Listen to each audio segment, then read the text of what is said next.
got together and had an online university where people can sit and have classes in every discipline and don't have to leave their home. See, the moment you outthink the enemy, he'll give you this.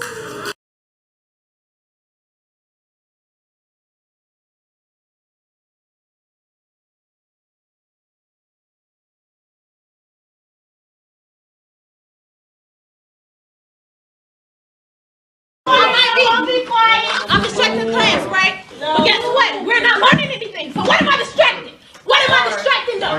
Exactly. Because I'm tired, I'm fed up, and I done had my last stroke with you, Mr. Huddleston. I come to school to learn, not to be treated like I'm a little kid. I take care of my damn self. So guess what? I want to learn something from you. Y'all went on strike for a whole week to get paid to teach us, and now you're here and you want to teach? Me, you better teach something. Florida teacher sacked for ordering students to attack classmate. A teacher from a school in Port St. Lucie in Florida has been fired after she ordered 6 older students to beat up a 7th grader, and the brutal attack was caught on surveillance camera. Teacher Drew DeHart reportedly got angry with 6th grade student Rodravius Williams after he told her that one day he wished he could curse out his teachers. DeHart then allegedly told 6th, 8th grade boys to beat up Williams in order to teach him a lesson. You have to learn what is requisite knowledge. Go ahead.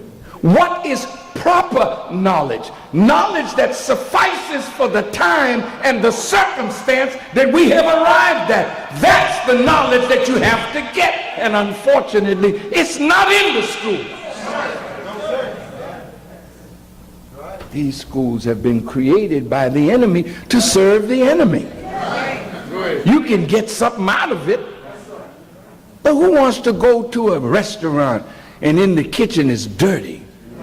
It's fecal matter from mice and rats, and the service is bad. Well, that's what the schools are. It's from a dying educational system based on white supremacy. That's finished. That is finished. We have to take over the educational system. Because the education that you're receiving has not made you a good people or a better people. It made you a more willing tool or slave for your oppressor. That system has to go in order for black people to be set free. All educators, I'm calling on you. We got to take over. We got brilliant educators. We don't need to accept this poison doctrine of white supremacy any longer. You create a system of education. You're not stupid people. You just act that way. But a leader will arise to say, away with this, and set down a new educational paradigm that is fit for the time in which we live.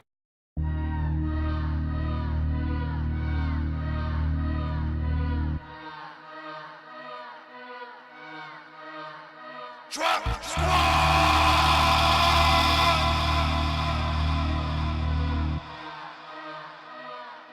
Panic! Panic! Panic!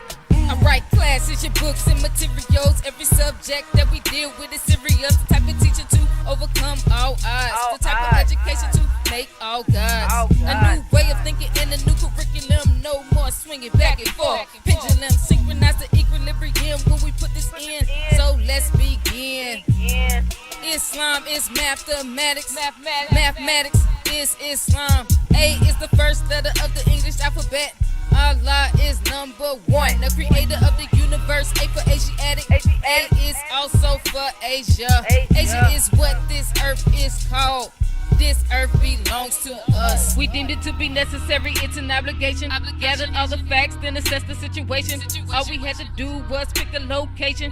No slowing down, hit the acceleration. Standing in the way, better get on out our way. Then kingdom, here we come on to the destination.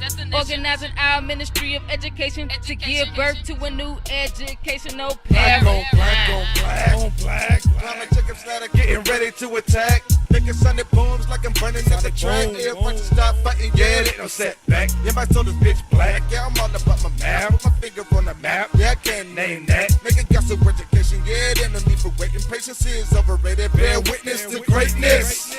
I know the devils are hating us. So just stand back, Satan. Go finish eating your bacon. Because my blackness is sacred. You think you rule this world? Well, you are sadly mistaken. That must be devastating. It's our turn for invading. We deemed it to be necessary, it's an obligation. Gathered all the facts, then assess the situation. All we had to do was pick a location. No slowing down, hit the acceleration. Standing in the way, better get on out our way. Then kingdom, here we come on to the destination. Organizing our Ministry of Education to give birth to a new educational paradigm. Shift all the wisdom that the master teachers told us, come and get a new mind, a new man, a new heaven and a new earth. For requisite knowledge is what you leading with. The lessons of the master and the teachings of Muhammad bring us to being vertical from horizontal. You are a student of the originator. What you getting here is real education in the classroom of God. Do you know who you are? Each one of you a God. Children of the Most High, believe that. Up your mighty nation, you can accomplish what you will. Rise the dead by the thousands, they are waiting in the field. How do we civilize a nation? We civilize through education. We deemed it to be necessary, it's an obligation. Gathered all the facts, then assess the situation. All we had to do was pick a location. No slowing down, hit the acceleration. Standing in the way, better get on out our way. Then kingdom, here we come on to the destination. Organizing our Ministry of Education to give birth to a new educational paradigm.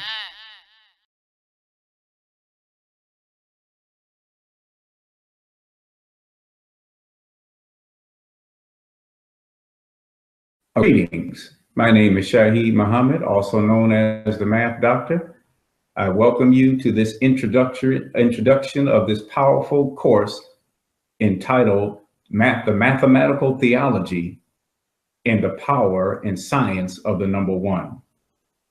I have been a high school math teacher for the past 25 years at Muhammad University of Islam, as well as in the past 10 years I'm a mathematics professor at Malcolm X College. I have been teaching mathematics to high school and post-secondary students in a manner to get them inspired and motivated to become masters in mathematics. I also have gone all over the country in different cities giving workshops and lectures to parents, students, as well as teachers on how to properly teach mathematics to Black students, Hispanic students, and any students of color. I am a publisher and author of several books, in particular one which is entitled How to Teach Math to Black Students, a publisher and author of this book here, 12 Inches Makes a Ruler, The Meaning of the Number 12. A lot of the foundation and basis of this course will be extracted out of this book that I've written on 12 Inches Makes a Ruler, where we go into the mathematical theology and some of the objectives that we have in this introductory course. So it is with great excitement and pleasure that I appeal to you to take this course, enroll in this powerful, mind-stimulating course that's going to help us understand the mathematical theology and the power and science of the number one.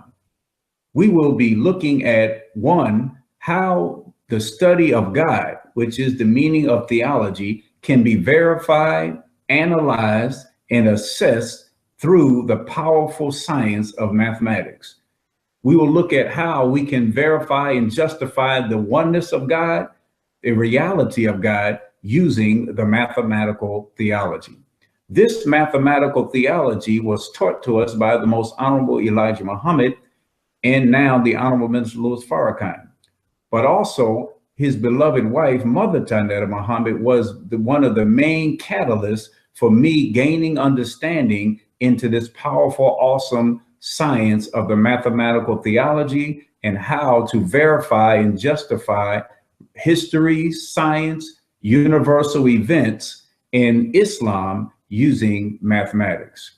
So we will look at how to understand the meaning of numbers in Islam.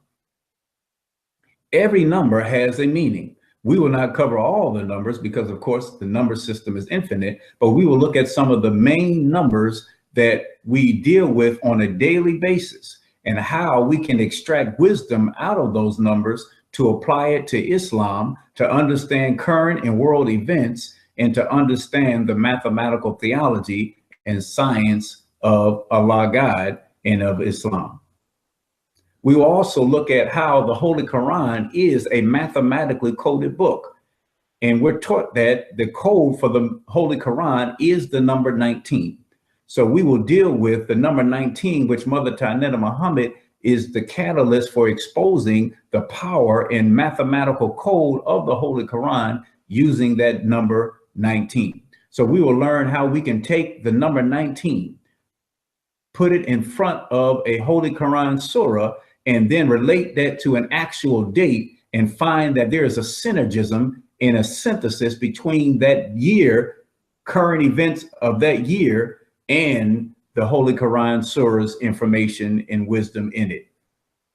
We will also look at how we can prove the reality of God being one, the reality of God being a seen being, even though he's unseen. God being proven using mathematics.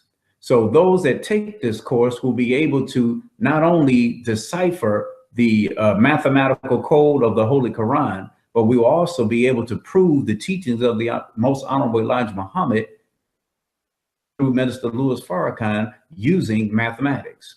So one basis of this is the understanding of the meaning of the numbers. Once we get a full understanding of some of the numbers and their meanings, then we will be able to begin to speak the mathematical language and bear witness to the mathematical theology. I'm encouraging you to quickly and expeditiously enroll in this powerful class. Some of the resources and materials we'll be using for the basis of this class, of course, is the Supreme Wisdom lessons given to us by Master Fard Muhammad. Those will be the main basis of the course. We also will go into Holy Quran and Bible scriptures and references, as well as the Message to the Black Man and all the books that bear witness to the teachings of the Honorable Elijah Muhammad. And where we get the teachings of the Honorable Elijah Muhammad will be pretty much the material basis for our study. Look at how mathematics is a key to understanding the teachings of the Honorable Elijah Muhammad and Islam.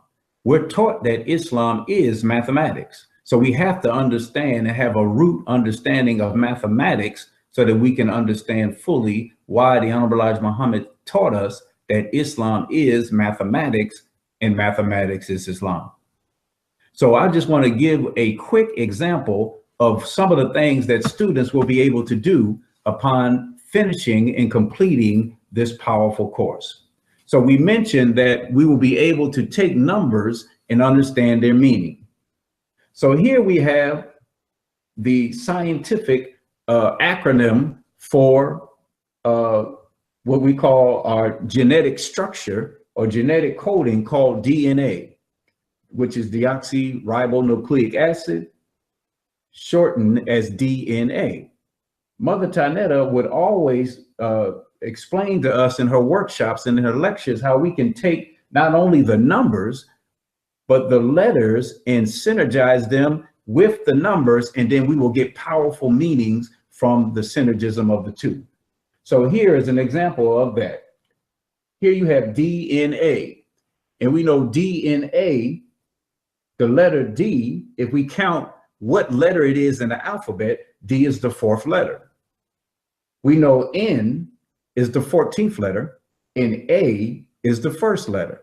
So if we take those numbers 4, 14, and 1 and add them across, which we call resolving the number, add them across, we get the number 19. And 19 is a very, very powerful number. As we get into the course, 19 will be one of those numbers that we get into the meaning of. But just to suffice it for this quick introductory course video, 19 represents the signature and presence of Allah God. So in the DNA structure of every human being is letting us know who our originator is, who we all came from. We all came from that one God who originated the heavens and the earth. So also in the number 19, if you resolve it further, 1 plus 9 is 10. And 10, if you look at it, is 1, which represents Allah God, next to a 0, which represents the triple darkness in which he came out of, but it also represents something that seems to be nothing, yet when God puts himself with that nothing, it makes it something. So in our DNA, we realize that we are producing new life with the essence of God in that new life, in the DNA, in the chromosome structure. So that's one example of how we'll be able to take numbers, letters, dates, years, and major events and relate them mathematically with the mathematical theology and the mathematical language and gain explosive knowledge and wisdom from that. So I'm hoping that you will expeditiously get to the website, get to the registration site or page, and quickly register for this powerful course. You don't want to miss the power and science of the number 1 and the mathematical theology. We thank you for these few brief moments, and we hope to see you on the line when we start the next phase of this course. Thank you, and assalamu alaikum.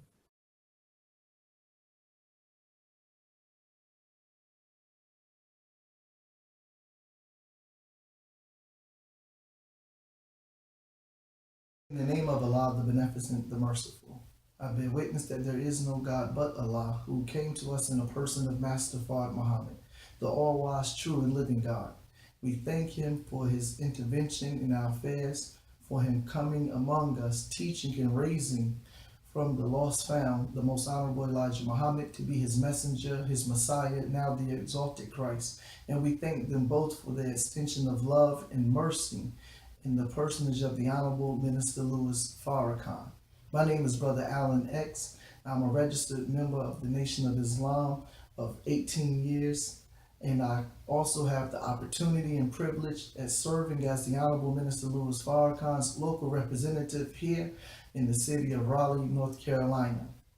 I'm a researcher and author of 4 books. Most of my research is aimed in the field of cognitive science and human consciousness as it relates to mental phenomena. The course that I'll be teaching is titled Mathematic Language, an Introduction to the Language of the Birds.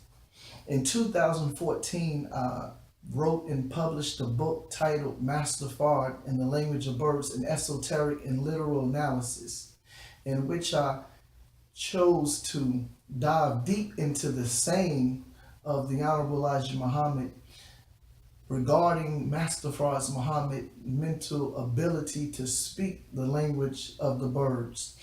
This book will lay the base and be the foundation around which most of the course material will revolve. There's 6 particular themes that I want to cover in this course, the language of the birds. One is the literal meaning of the Honorable Elijah Muhammad's statement that Master Fard Muhammad could speak the language of the birds. The second is the esoteric or the secret, deeper spiritual meaning of that particular phraseology or statement. Because the Supreme Wisdom does tell us that there is more to be understood in the words. So we have to dig deeper into those words. What does it mean that he could speak the language of the birds, and what are the implications, and is it found throughout various cultures and religions some motif of a person being able to speak the language of the birds. Third topic we want to cover is dealing with the language of the birds as the actual message of the messengers and prophets that was sent by Allah God throughout the annals of time. That their actual speech that gave life to and raised people was classified as language of the birds. And the fourth theme comes directly from the Quran, which I'll read in chapter 27. Chapter 27 of the Holy Quran is dealing with the history of Moses. And in the 27th chapter of the Holy Quran, and the 16th verse, or 15th and 16th verse, we read, "And certainly we gave knowledge to David and Solomon. They said, praise be to Allah who made us excel many of his believing servants. And Solomon was David's heir, and he said, O men, have we been taught the speech of bird, and we have been granted of all things. Surely this is manifest grace." So here, the motif again of a person, a divine person being able to speak the language of the bird, surfaces in the 27th chapter in the 16th verse, with Solomon being granted the ability to possess, to speak and commune with nature, in particular, the language of the birds. And if we go back to the Honorable Elijah Muhammad's 1972 historical address that spanned over 6 months of time, titled The Theology of Time, he mentioned David being able to speak the language of the birds. The fifth theme that we'll deal with respect to speaking the language of the birds will come directly from alchemy. Alchemy is a very early science. Some says that it predated chemistry, but the basis of alchemy was a philosophic tradition in which the alchemists were trying to turn base metals into gold. All of this has deep spiritual meaning that we'll cover as we go more in depth in the curriculum of the overall course. But one of the things the alchemists would do when they wrote formulas was they would write something called a rhetorical blind. That means they would write something that would be encoded or encrypted, have an encrypted message, so that the average person read it, they couldn't get the meaning. But if you was initiated into a special circle of knowledge and had a certain understanding, you would be able to decipher the code. So this rhetorical blind would obstruct and hide the truth. So when you study the Supreme Wisdom lessons, you notice that as you study over time, you can find deeper and deeper, by Allah's permission, truths that are actually hidden there beneath the words. And this is one of the meanings, I believe, to the statement in our lessons that says there's more to be understood in the words. Now, the sixth thing that we'll cover, referring to the language of the birds motif, will be the 25,000 year cycle history, or written history by the circle of gods, how that too is actually connected to one's ability to speak the language of the birds, this sacred or divine wisdom that is locked up by this circle of inner initiates, which we call the 24 scientists of Islam. So I hope that you would be inspired to continuously study the teachings of the Honorable Elijah Muhammad from an academic standpoint and from a deeper spiritual standpoint, knowing that there's many, many hidden gems beneath the words and in between the words given to us in the Supreme Wisdom lessons. And out of that comes a whole curriculum. Now, this book, Master Fard in the Language of the Birds, which will be required reading for the course, this required reading will help give us a greater sense of conviction in every aspect of teachings that the Honorable Elijah Muhammad gave us from cover to cover in all his books, and of course what the God gave us in the Supreme Wisdom lessons, that they're not just words written on a page that has surface meaning. The Honorable Minister Louis Farrakhan told us to not be surface dwellers, but to go beyond the surface and dig up the deep truths that are buried there. And the Honorable Elijah Muhammad, in a letter in the early 1930s, said these words, referring to our Savior. He said, He gave us not one word that is not to be dug out and studied.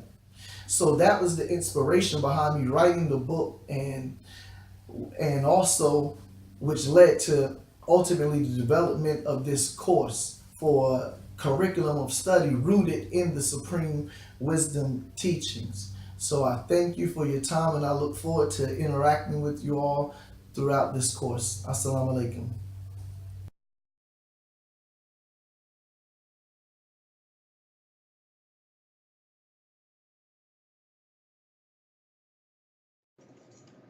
Assalamu alaikum. My name is Sister Gabrielle Muhammad, and the course that I will be teaching is Supreme Science, Physics, God is Force and Power. First of all, before I begin, I would like to give a few acknowledgments. First, starting off with Allah, who came in the person of Master Fard Muhammad. Also, I would like to thank the Most Honorable Elijah Muhammad and the Honorable Minister Louis Farrakhan. And then I would like to thank my parents, Sister Deborah and Brother Darrell Muhammad. And I would also like to thank my siblings for teaching my parents how to raise Muslim children. So before we begin, I would just like to say a little bit about myself. So I am 24 years old. I'm from Baton Rouge, Louisiana. And starting from the beginning, I actually was a student teacher at Muhammad University of Islam here in Baton Rouge. And I was a student teacher by the age of 16. And also I am in Muhammad University of Islam graduate class of 2011. I have an undergraduate degree in mathematics and physics, and I have a minor, in my degree, I had a minor in secondary education. And also, while I was in college, I actually conducted scientific research. I did national research and international research. And actually, I did 2 international research opportunities, one in China and one in Ghana. And these pictures up here are examples and just some pictures of me when I was doing my research in Ghana, and also when I was doing my research in China. And both of those specific research opportunities had to do with sustainability and alternative energy. And so while I was in school, I've also studied Arabic, which I've studied since 2nd grade, French, Chinese, Spanish, and Akan. And Akan is actually a dialect.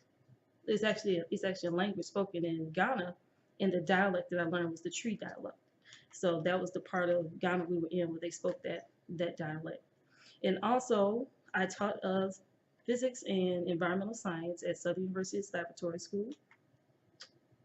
And in the future, inshallah, I will attend law school starting the next fall. Also, my goal is to practice international law. I see myself in the future speaking 9 languages fluently, and I was actually inspired by Master Fard Muhammad himself and his ability to speak 16 languages, but I just settled for 9. And also, I want to travel to all 6 inhabited continents, not including Antarctica, but if I can go to Antarctica, that's fine too. So, a little bit about this course. The course objective is to give a conceptual understanding of force and power in physics as it relates to the teachings of the Most Honorable Elijah Muhammad and the Supreme Wisdom. Okay, so you would ask, what is physics? Which is what I studied in college. So physics is the branch of science concerned with the properties of matter and energy and the relationship between them. It is based on mathematics, which is an important note. It is based on mathematics and traditionally includes mechanics, optics, electricity, magnetism, acoustics, and heat. And so in this definition, it says that it's based on mathematics, but a better way to say it is that it uses the language of mathematics. And so the reason I say that is because physics itself is a science, but it uses mathematics to quantify the physical phenomenon that we see. So physics, we try to understand it, but the only way we can understand it is using mathematics, because mathematics is very precise, it is very exact, and that's what you need to explain what's going on, because the physical phenomenon that we observe is very precise and very exact, and the only language that we can use to understand what's going on is is mathematics. And so you might ask, why should I study physics? And so my answer to it will be found in Supreme Wisdom, actually in the problem book, in problem number 13.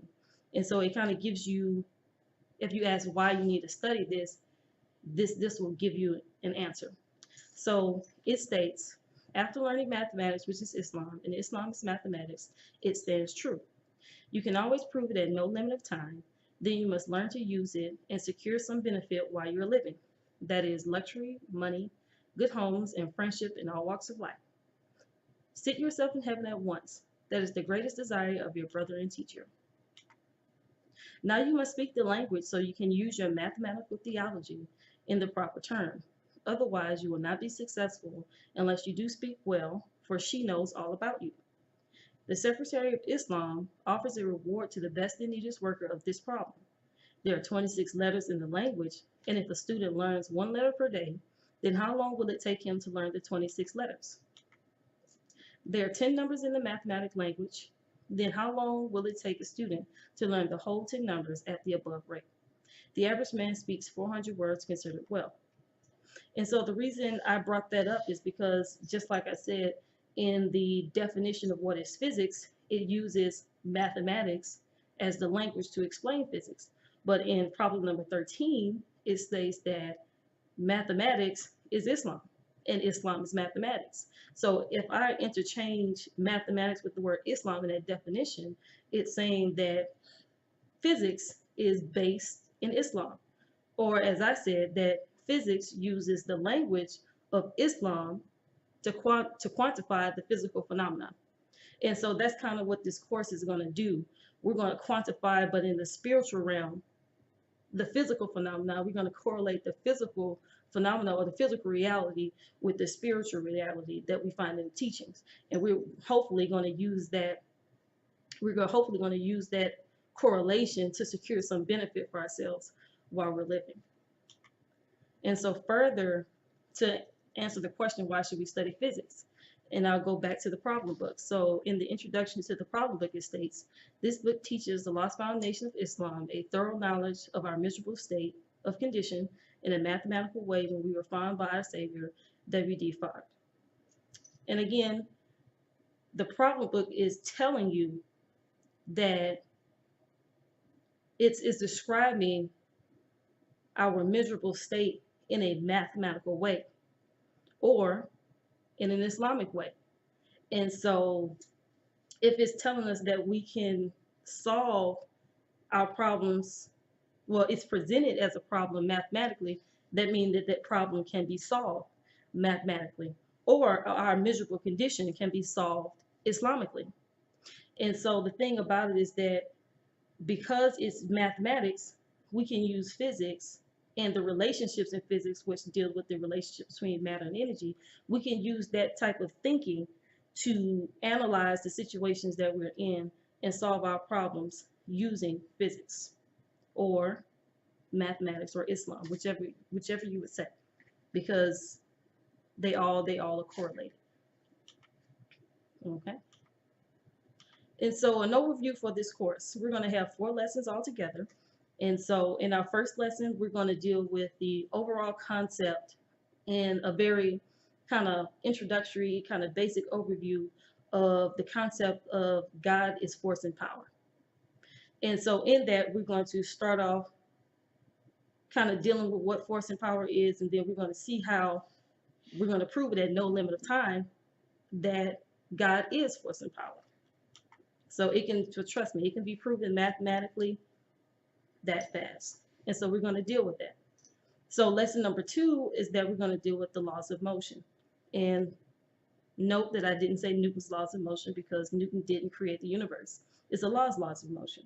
But the reason why I put this one here is because in order to understand force, you have to understand the laws of motion, because we're going to deal with that in the lesson, that without motion, you can have no force. So that's what that lesson is going to deal with. Lesson number 3 is what is force? And so in the first lesson, we kind of gave an overview of force, but in this one, it's going to deal with what is force and how exactly can we increase our force. And in this format, we're dealing with specifically our God force. So we're going to analyze what is our God force, you know, what is it made of, and how can we increase our God force. And so in our last lesson, we're going to deal with net force, because when we're talking about God force and manifesting our God force, sometimes we just think of it as us as the God exerting our force on a thing, but we're not really taking into consideration all the other forces that might be at play. You know, there might be opposing forces, there might be forces that add to your force. So we're going to deal with net forces in play.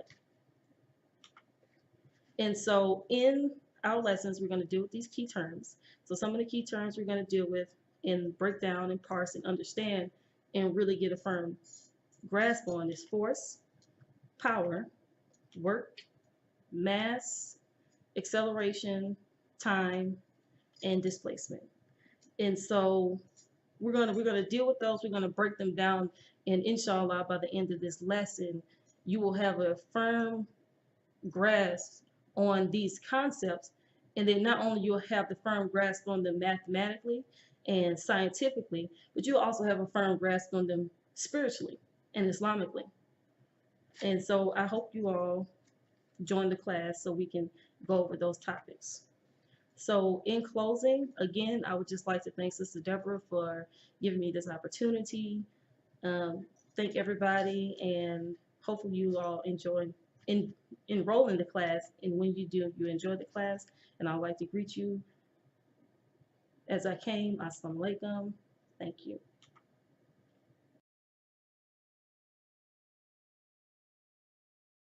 That man, Booker T. Washington, did you know that that man was really a man that attracted Marcus Garvey?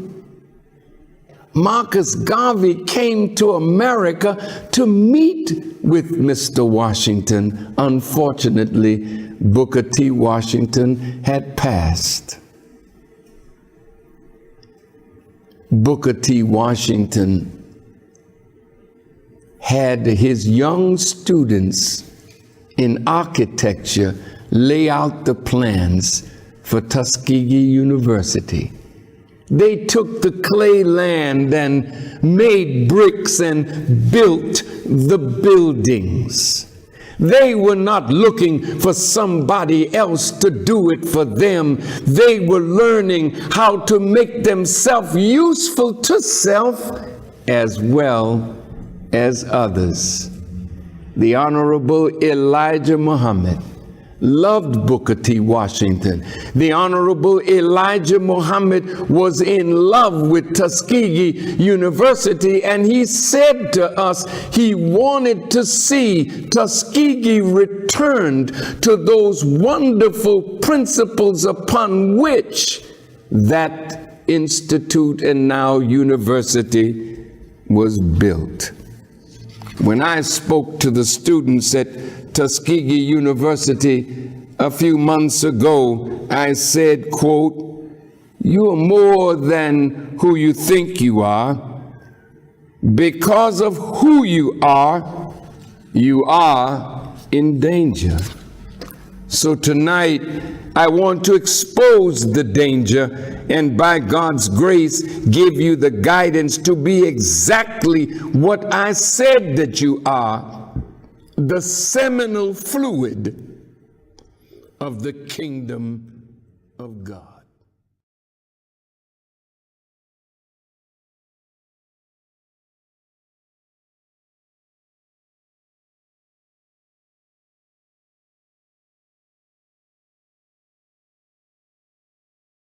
Greetings and thanks to all of the laborers with the Ministry of Education. Want to definitely say thank you to Sister Deborah Muhammad and Brother Troy 5X. My name is Brother Frederick Douglass, and before we begin, I bear witness that there's no God but Allah, who came in the person of Master Farad Muhammad, who raised amongst us the exalted Christ, the Honorable Elijah Muhammad, and who left in our midst his prize student, his pupil, the Most Honorable Minister Louis Farrakhan. In their names, I greet you with the words of peace and paradise. Assalamu alaikum. To be invited to prepare for building a new world through education is indeed exciting. And it indeed is our call, as the Honorable Minister Louis Farrakhan has called for the educators, which he said were brilliant educators, to produce an educational paradigm that was outside of the narrative. Again, my name is Brother Frederick Douglass, and I've been tasked with creating a course for the Building a New World paradigm. And that particular course and that subject is very vital, and it is challenging as well, especially to me personally. So the topic is Booker T. Washington, Tuskegee University, and the Supreme Wisdom Lessons. Now, when we think about Booker T. Washington and his importance, I was always of the mindset, with my very limited view historically of Booker T. Washington, as that he was an accommodationist. He was himself a linchpin between control through his paradigm of education, or what some would call the Uncle Tom. Some would call a sellout. So that was my basic mindset as a instructor, and that's the way I forwarded his legacy. And due to the scope, the expanding scope, and the brilliance of the Honorable Minister Louis Farrakhan, who asked us to look deeply into the legacy of Booker T. Washington, I'm here today to attempt to create a course, and it's a mini course, 4 weeks. So if you've ever had a 16-week course that stretches out through the semester, or you've ever had a 11-week course which stretches out through the quarter, this would be double time, if you will. So this isn't just a sprint, this is the quickest of sprints to have 4 weeks for this mini course. Again, the name of the course, Booker T. Washington, Tuskegee University, and the Supreme Wisdom Lessons. Now I'm going to read for you the course description. This mini course will incorporate a historical and interdisciplinary examination, exploration, and critical analysis of the legacy of Booker T. Washington, the creation of Tuskegee University, and the Supreme Wisdom Lessons interpreted through the prism of Black studies. Central concepts and ideas utilized in this mini course derive from the social movement theories, including education, political science, psychology, religion, and sociology. Hence, this course is interdisciplinary, but it is indeed a historical course through a historical lens. The major goal for this course is to explore how and to what extent the philosophies of Booker T. Washington transformed the economic, social, and political trajectory of blacks in America. Now, creating this course was very challenging again, because in a 4-week course, it does not allow enough time, but it does allow enough time to study Booker T. Washington's entire legacy. But what it does allow is for a group to begin the process of reevaluating Booker T. Washington from that frame of mind that's outside of the dominant narrative. So the goals, we'll go over the goals, and we'll go over what this course will look like. And I think that for those who will enroll in this class and for those who will participate in this class, it is intended to be a course that will have you realign your thoughts about Booker T. Washington's legacy and why the Honorable Minister Louis Farrakhan brought to the world the importance of Tuskegee, and he even called it the seminal fluid. So in that regard, we will look at Booker T. Washington in an entirely different light. So one of the goals, students will critically assess and interpret Booker T. Washington's legacy and philosophies outside the dominant narrative of mainstream education, particularly utilizing Supreme Wisdom Lessons to provide a concise and thorough understanding. So as we tie the teachings of the Most Honorable Elijah Muhammad through the supreme wisdoms given to him by Master Farrakhan Muhammad, to whom praises are due forever, we want to make sure that this course is one of those courses where we deeply dissect this particular thought of Booker T and how the lessons, the supreme wisdom lessons, become our primary guide and primary source to understanding a very important person in history and a person that we should look at a tad bit differently. Now, one of the goals as a sub-goal, to extensively trace how the progression and the career and the philosophical insights of Booker T. Washington impacted opportunities and paradigms for the advancement of blacks at the turn of the 20th century and beyond. That's where the legacy comes in. 2, to examine the conceptual and strategic tensions with the model of practical education as it compares to a classical formal education and both of their assumed connotations. 3, to critically analyze the influence of the considerations of Booker T. Washington and how his impressions persuaded the American national conscience. So this will take on a conscious reflection of what Booker T provided for years and where it stands now. Student learning outcomes. We'll go through 3. To instruct students on the fundamental skills of historical analysis and examination. To locate and distinguish between primary and secondary sources for research. And 3, create a written discourse that cogently utilizes appropriate source considerations. So this particular course will be interdisciplinary, as we discussed. It will also involve key terms, key historical eras that mesh together to give us a very candid view of how to realign and how to re-educate ourselves to look at Booker T. Washington. So we'll look at the terms, and some of the terms you've heard before: accommodation. We'll look at the idea of the importance of agriculture, economic development, economic sustainability, entrepreneurship, philanthropy, self-determination, self-sufficiency. We'll look at Tuskegee University through those lights, a vocational training. So as we dissect this historical person, his historical legacy, we have to make sure that for a clear understanding, we look at the time in which he lived, being born as a slave up until his death in 1914.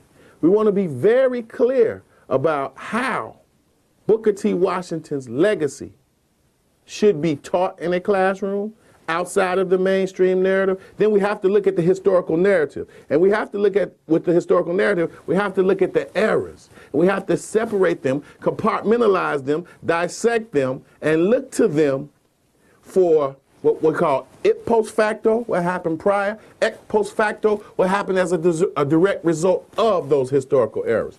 So the historical era that we'll begin with for this particular class is Reconstruction. We'll look directly at 1865 to 1877, and we'll dissect the importance of laws. We'll dissect what we call de facto and de jure laws. So we will move straight through to Jim Crow. And in Jim Crow, we'll break Jim Crow down into a compartment, and one compartment of a essential line of reasoning will be the nadir of the American lynching movement.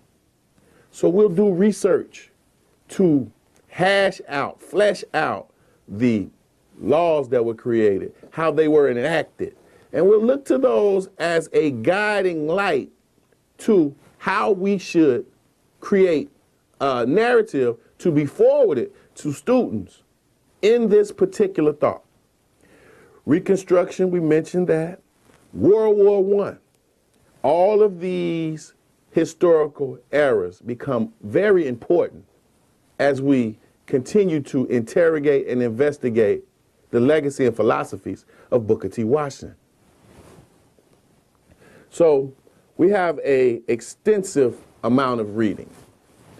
for a student who will enroll in this class, it is very content heavy. It will be looked to as a severe training in understanding historical readings and how you pull those apart. So we will give techniques and strategies that will allow a person who's never read a history book to become more tuned on how to proceed and extracting the most important parts of the history while challenging all of the story and the narrative. So this course will be friendly for those of you who are instructors, those of you who are students, and those of you who are laypersons. So this is very friendly towards the entire population. So I find it very serious that we look at this topic, and the way that we look at this topic allow itself to reach the masses in a concerted effort to reach those who are not formally educated. We will provide strategies and techniques that will allow this particular subject to be taught in a way that is very amenable to the student. So the books that we will be using, and these are in alphabetical order, The Education of Blacks in the South, 1860 to 1935 by Dr. James D. Anderson, which is the seminal book on the education of blacks in the South during that period. The Supreme Lessons, Part 1 and 2. Dr. Abul Petrie, The Educational Philosophy of Elijah Muhammad, Education for a New World. Dimitri Muhammad and Ilya Rashad Muhammad, A Complete Dictionary of the Supreme Wisdom Lessons. Booker T. Washington's Up from Slavery. And Ida B. Wells, Southern Horrors, Lynch Law in All Its Favors. So beside that, we have for primary sources a host of articles that will bring in the layered nuances and expose the complexities in each one of these historical eras. So Robert Chenault's Pragmatism and Progressivism in the Educational Thought and Practice of Booker T. Washington. The Education Contributions of Booker T. Washington by Booker T. Gardner. The Role of Tuskegee Institute, Alan Jones and Theodore Lewis, Booker T. Washington's Audacious Vocationalist Philosophy. The videos will come from a myriad of speeches. They will come from the Honorable Minister Louis Farrakhan, The Time and Much Must Be Done, Part 33, and when he spoke at Tuskegee University, March 26, 2003, and we will dissect, for clarity and depth, Booker T. Washington's, perhaps his most famous speech, The Atlanta Compromise. So what's at stake here? What's at stake for building a new world is to provide new lines of reasoning, practical thought, avenues to indeed absorb information. That is the gist of this course. The gist of this course is to provide for you a historical background that is outside the mainstream narrative. For all of you who plan to enroll in this course, we look forward to connecting with you, discussing this worthy topic with you, and doing our best to bring the light of understanding under the searchlight of truth. I thank you all for this time, and as your brother and your servant, it is my greatest pleasure to introduce this topic and to have a chance to speak with you and forward information about this topic. I greet you all in peace as I close. Assalamu alaikum.